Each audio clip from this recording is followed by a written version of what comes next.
Ինչ որոշվեց այս դատական նիստի ժամանակ եւ նաեւ ուզում եմ խոսենք թե առաջին դատական նիստը ինչու կայացավ առանց ձեզ։ Այսօր դատական նիստը հետաձգվեց նշանակվեց հունվարի 29 առավոտյան ժամը 9:30։ Ես առաջի դատական նիստին ներկայացուցիչ չի եղել հրապարակորդ հերթին եւ հրապարակորատությունը պես չի կարողացել ներկա գտնվել, որպես այդպիսին դատավորի կողմից առաջին նիստը կայացնելու ապացույցների բեռը բաշխելու հետ կապված որևիցե օրենքի խախտում չի եղել։ Սակայն չգրված օրենք կա, որպեսզի նմանատիպ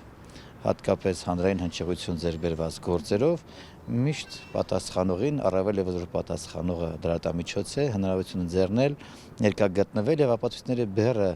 բաշխելու վերաբերյալ իր կարծիքը հայտնել։ Ինչու, որովհետեւ ապացույցների բեռով պարտավորեցվել է պատասխանող կողմին դրամատամիջոցին հրապարակ, որպեսզի վերջիններս հոդվածում տեղ գտած փաստական տվյալների ապացուցեն, որ նման փաստական տվյալներ կան, իրականության համապատասխանում է թե ոչ, այսինքն դրվել է ապացույցների բեռ, որ հրապարակորդ հերթը ապացուցի, որ Նիկոլ Փաշինյանը կնոջը դավաճանում է թե ոչ։ Մենք միջնորդել ենք, որպեսզի այդ բեռի այդ հատվածը հանվի, ինչու, որովհետև երբ որ արդեն իսկ դատարանը նման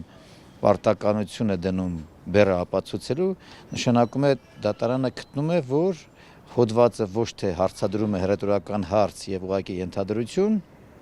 այլ իրապես իր մեջ պարունակում է փաստական տվյալներ։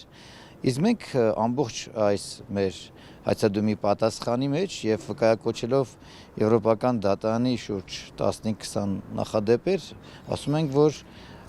այս բովանդակությամբ որպես լրատվամիջոց այն կարող էր զուտ հռետորական հարց հնչեցնել եւ ուղղակի որպես հարցադրումի պատասխան ակնկալեր, որպեսզի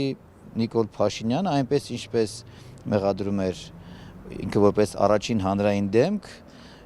մեղադրում էր որպես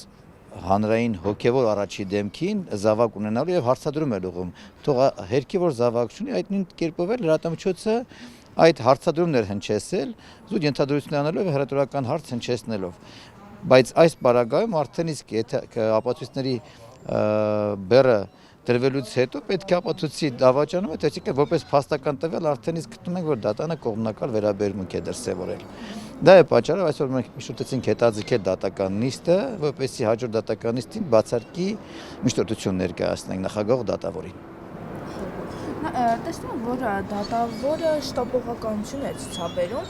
ոնց որ անցած դատական նիստին ներկա չգտնվելու դեպքում դատական նիստը կայացավ, բայց մենք տեսնում ենք շատ ուրիշ դատական նիստեր, որ փաստաբանը անգամ մեղադիալը դատական նիստին չներկայանալու դեպքում հետաձգվում է, որպեսզի անպայման ներկա լինի։ Ինչու այս դատավորը նման վարք կամիք ցույց չտվեց։ Նայեք, քրեաիրավական ոլորտում մի փոքր ուրիշ է, այո, մեղադրյալի եւ առավել եւս մեղադրյալի պաշտպանի կողմից չներկանալու դեպքում դատավորը պարտավոր է նիստը հետաձգել։ Քաղաքացիական ոլորտում եթե պաշտպանությունը կա, ապա նա կարող է չհետաձգել։ Այո, մենք նույնպես գտնում ենք, որ շտապողականություն դրսևորում է այն բանից ելնելով, որ հենց առաջին նիստով իսկ առանց ապացույցների բեռը բաշխելու վերաբերյալ պատասխանող կողմի լրատվամիջոցի ոչ թե ուղղակի սովորական ֆիզիկական անձի կողմից առաջարկները լսելու եւ միջոցները քննարկելու ապացույցների բեռ է բաշխել, անկախ նրանից որ այդ իրավունքը ուներ դատարանը։ Հետեւաբար գտնում ենք, որ զուտ նաեւ հայցվորի ներկայացուցչի բավականին մեղմ ասած վատ պահվածքի արդյունքում նաեւ կայացվել է այդ վճիռը, այսինքն այսօր էլ հայցվորի ներկայացուցիչը անընդհատ առարկում էր հետաձգելու հետ կապված անկախ այն բանից, որ միջնորդող պատասխանող կողմը բացակայություն կարող է ներկայացնելու համար ժամանակ խնդրել, դատարանը պարտավոր է տրամադրել այդ ժամանակը։ Կարծում եմ, շտապողականություն կա եւ դա խոսում է այն մասին, որ ցանկանում են այս գործը շուտ ավարտել։